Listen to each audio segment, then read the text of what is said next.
BMI's showcase How I Wrote That Song took place at the Key Club in LA on Saturday, February 12th, as usual, one day before the Grammy Awards. The panel featured some of the best songwriters of today, including Claude Kelly, Seal, and Cee Lo Green, who had one of the biggest hits of the year with You, F You, or more acceptably, Forget You. Cee Lo shocked the audience by telling how the expletive song really came about. He also said that the song was initially born of frustration. I was living out here at the time, and it took me about 3 years to do Lady Killer, against my will, because I was done. I recorded about 70 songs almost. Some of them finished, some of them not, but 70 in total. And so, I just couldn't find a way. It's what he said about they. It sounded so spooky when he said, if it's great if they like it, but if they don't, then it's pretty depressing. It's like, so I could not please them. And I was like, oh, wow, yo, Jesus, right, okay. This record, it does not stem from the storyline. The storyline is fictional. It's not really a whole truth. But I'm saying, like, at this point, I was ready to say, you. All of y'all. Right? You know what I'm saying? So it kind of came from that. He then talked about how Bruno Mars helped out with the songwriting process.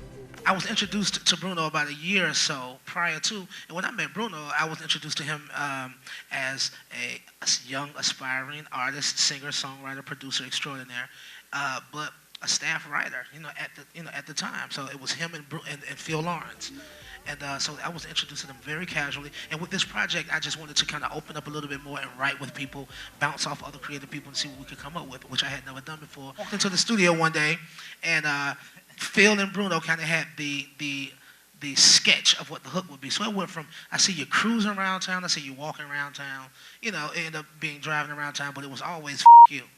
And so, so with that, I was like, yeah, I was so up to say you at that moment. You know what I'm saying? Like, I said, let's do it. So we kind of wrote this song just kind of thinking out loud, bouncing stuff off of each other.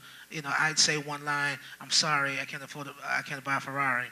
The first original line was, but now it's over and no longer are we, but it didn't have a ring. Then it feels like, what about, I guess he's an Xbox and I'm more Atari. I was like, oh. So that's kind of how we wrote it, just bouncing back and forth like that. Finally, he thought he came up with something that would be totally unusable, but he was dead wrong. I did it to be ridiculous. I thought it was going to be ridiculous. I just wanted to be spiteful and hurtful and malicious. And ironically, it was the one that they loved. I was like, I can't believe it. I can't believe y'all love this. So with that being mine, I didn't want to like what they liked at the same time at the moment. So when they liked it, I didn't like it. You know what I'm saying? I was like, it ain't really shit to me, hell with the song.